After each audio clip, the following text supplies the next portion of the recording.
जिनको आता है वो लिख लें। Dash is the rate of interest at which central bank lends to the commercial bank for long term. और इसके जो ऑप्शंस हैं, बाकी बच्चे इसके ऑप्शन सर्च करके लिख लें। आपके ऑप्शंस हैं bank rate, repo rate, reverse repo rate, prime lending rate. इसके आप बाकी लोग सर्च करके आंसर लिख लें। अगर इनको आंसर आता है वो तो आंसर ठीक है, जिनको नहीं आता, जिनको इसके सारे ऑप्शंस जो हैं एमसीक्यू में जो ऑप्शंस हैं उसको सर्च करके लिख लो कम से कम, वो आपका अपना हो जाएगा।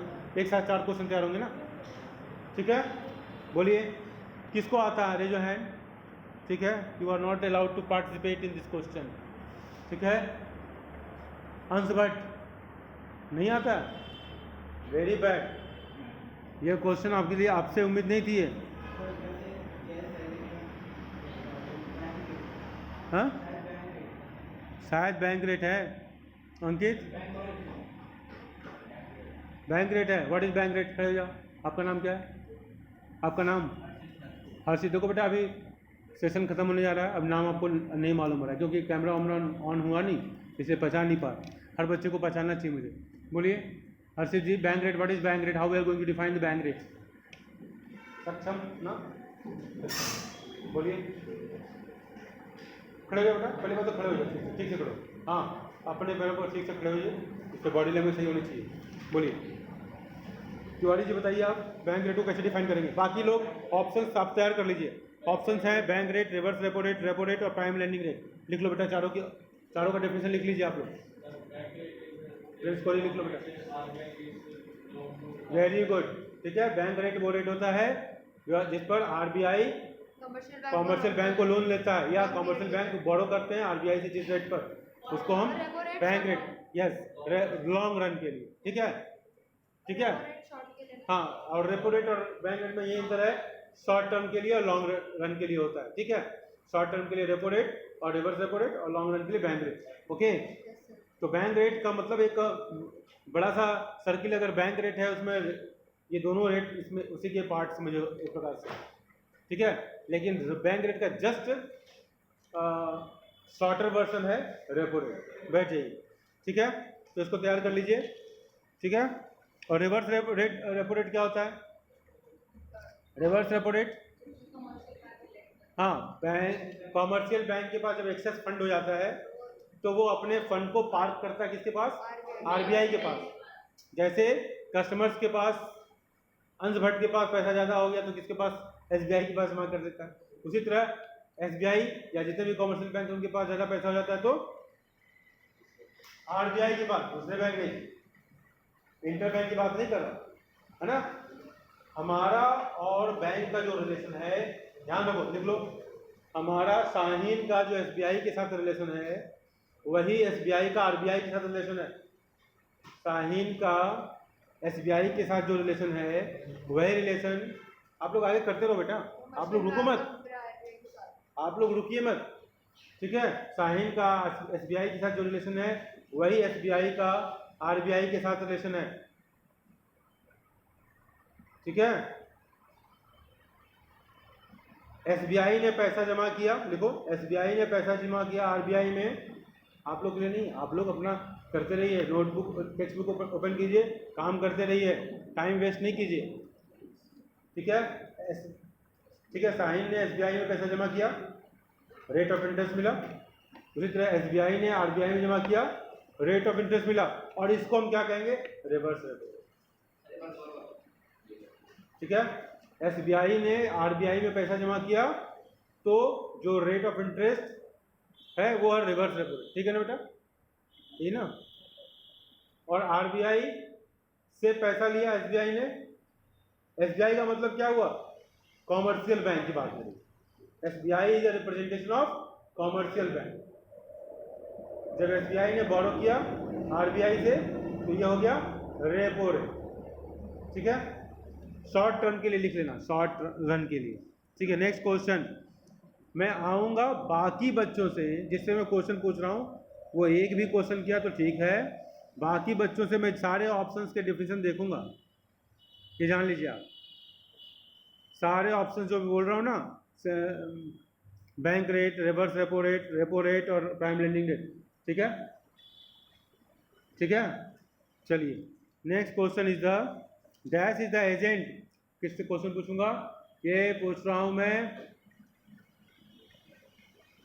सक्षम से पूछ रहा हूं। Dash is the agent and adviser to the government of India. Dash is the agent and adviser to the government of India. और आपके ऑप्शंस हैं Central Bank of India, State Bank of India, Punjab National Bank और Canara Bank. हाँ, Central Bank of India. हाँ हाँ, Central Bank of India option नहीं है, option नहीं है, आरबीआई है ऑप्शन। ठीक है, और ऑप्शन मैंने आपने बोला था first option central bank. India का, देखो सेंट्रल बैंक तो एक बैंक का नाम है, कमर्शियल बैंक है। अच्छा सेंट्रल बैंक को आरबीआई को भी कहते हैं।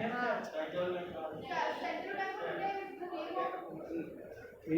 मतलब एक ही पूरे। अच्छा, उस तरीके से आप समझ रहे हो तो सही, उस अंदाज से अपने आंसर दिया। अगर ऑप्शन में आरबीआई होगा ही तो सेंट्रल बैंक। हाँ नहीं, सेंट्रल बैंक जो है वो commercial bank, central bank commercial bank है। ठीक है, ठीक है, नहीं नहीं, सेंट्रल बैंक एक कॉमर्शियल बैंक है बेटा, बस सुनो मेरी बात। ठीक है, every country has one central bank. ठीक है, वो एक अलग सेंटेंस है। हमारा आरबीआई है। ठीक है, वो एक अलग सेंटेंस है और उसका मतलब है आरबीआई। ठीक है, और यहाँ पर एक सेंट्रल बैंक एक कॉमर्शियल बैंक है। कंफ्यूजन आपको हुआ, चलो आपका ऑप्शन है आरबीआई। ठीक है, अगर उस सेंस में कहा तो आंसर सही आपका। चलिए next sense, next question. Dash are called legal tender. Dash are called legal tender. Prince खड़े हो जाएंगे बेटा, प्रिंस कोहली जी खड़े हो जाएंगे। Dash are called legal tenders. First is demand deposits, second is time deposits, third is inter bank deposits और fourth is currency notes and coins. Legal tender, legal tender कौन होगा? पहली बात तो लीगल टेंडर का मतलब क्या होना है? ठीक है, demand deposits, time deposits, currency notes and coins and inter bank deposits. Currency notes and coins, okay. तो टाइम डिपॉजिट्स क्या है? हाँ? ये time deposits, time to time पैसे जमा करते रहे, टाइम डिपॉजिट्स है।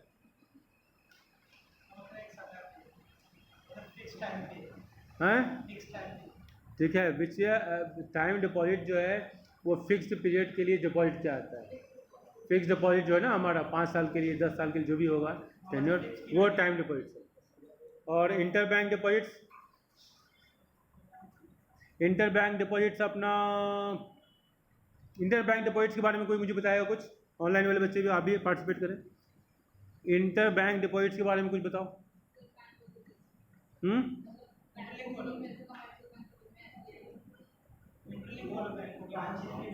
इंटर बैंक डिपॉजिट्स ये हमारा हाई पावर्ड मनी का हिस्सा होता है।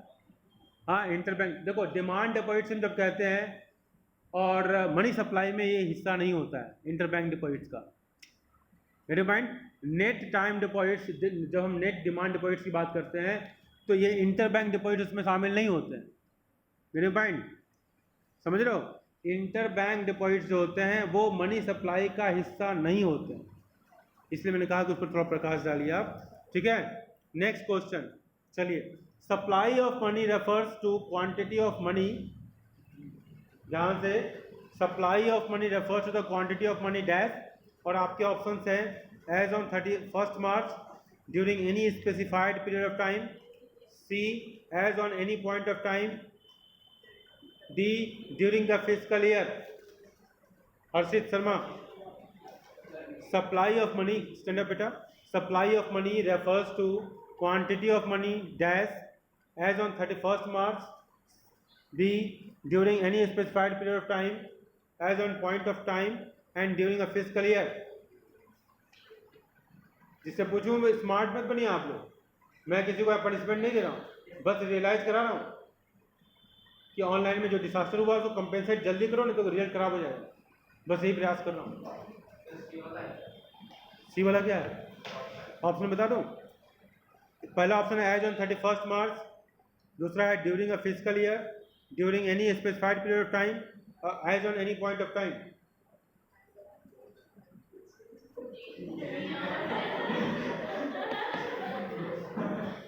बताओ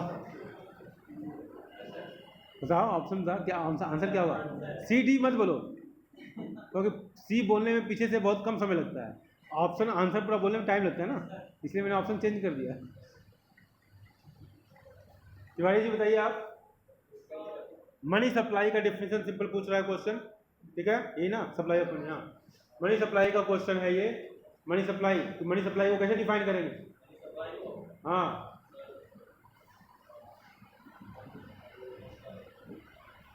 कनिष्क बेटा।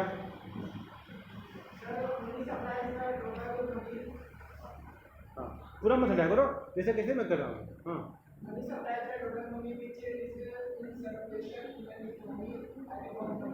ठीक है, एनी पॉइंट ऑफ टाइम, ठीक है, एनी पॉइंट ऑफ टाइम। तो मनी सप्लाई के सामने लिख दो पॉइंट ऑफ टाइम, और इसके सामने लिख दो स्टॉक का कॉन्सेप्ट, ठीक है, स्टॉक है, जब भी पॉइंट ऑफ टाइम होगा तो क्या होगा? स्टॉक होगा। लिखने की आदत डालो बेटा, मैं बार बार बोल रहा हूँ, मैं जब मॉर्निंग में आया और मैं आपको 2 मिनट का इंस्ट्रक्शन दिया कि आप लोग ये कट एंड पेस्ट करके मत करना, तो बहुत सारे बच्चों के चेहरे पर उदासी छा गई। I can notice the face कि सर काम बढ़ा रहे हैं। बेटा काम बढ़ा लो, मास्टर का काम होता है बच्चों को परेशान करना, समझ रहे हो? मास्टर का काम क्या है? बच्चों को परेशान करना। समझ, जितने परेशान हो जाओगे अभी के डेट में, तो जो हम सब, मैं आयुषी को मैं कितना परेशान करता हूँ, ठीक है, बच्चों का काम, बच्चों को परेशान होना है टीचर से, ठीक, काम करके, ऐसे नहीं। चलो नेक्स्ट, बैठ जाइए, जिसको जो पहले खड़े थे बैठ जाइए। Fix deposit is also termed as, fix deposit is also termed as, पहला है चेकेबल डिपॉजिट्स, दूसरा है डिमांड डिपॉजिट्स, तीसरा है time deposits, non chequeable deposits. Fix deposit is also termed as chequeable deposits, time deposits, demand deposits, non chequeable deposits. बोलिए। Time deposit, हाँ ठीक है, फिक्स डिपॉजिट ना टाइम बाउंड होता है, टाइम पीरियड के लिए होता है, ठीक है। नेक्स्ट क्वेश्चन, ठीक है बेटा, लिखते जाओ। ये बुक बहुत बढ़िया बुक है, सुभाष जी बता रहा हूँ, शॉर्टकट में लिया हुआ है और मतलब एग्जामिनेशन पॉइंट ऑफ व्यू से लिखा हुआ है। सर वो आपने जिस बुक से पीडीएफ बना के भेजा था उसका मेरे को फ्रंट पेज, सब मैं भेज दे रहा हूँ, सब में। सर वो फ्रंट पेज उसका आप भेज देना। बुक परचेज करने के लिए क्या? कौन सा बुक परचेज? वो सुभाष की हैंडबुक है, उसका एग्जाम की। हाँ कैसे मालूम? हाँ हाँ, एक ही मेरे पास एक ही बुक है, वरना मैं वो भी दे देता। उसका फ्रंट पेज मेरे को आप भेज। ऐसा नहीं, ऐसा है कि आप बुक मुझसे 2 दिन के लिए लोन पर ले जाओ और 2 दिन के लिए वापस करो, फिर 2 दिन वो ले जाओ, 2 दिन वो ले जाओ। बस मुझे डर लगता है क्या कि बच्चे ले जाते हैं तो कुछ बच्चे देते नहीं तो मैं बच्चों को बुक्स बांटने में विश्वास रखता हूँ। किसी स्टाफ रूम में पूछना, मैं ही एक ऐसा मतलब टीचर हूँ जो कि बच्चों को बुला बुला के बुक देती हूँ, बच्चे वापस नहीं करते। सर आप फोटो चलो चलो चलो, ओके ओके ओके ओके, चलो आ जाओ सब। नेक्स्ट क्वेश्चन, पर्सनल बातें सार्वजनिक प्लेटफॉर्म पर नहीं करते बच्चा, ठीक है।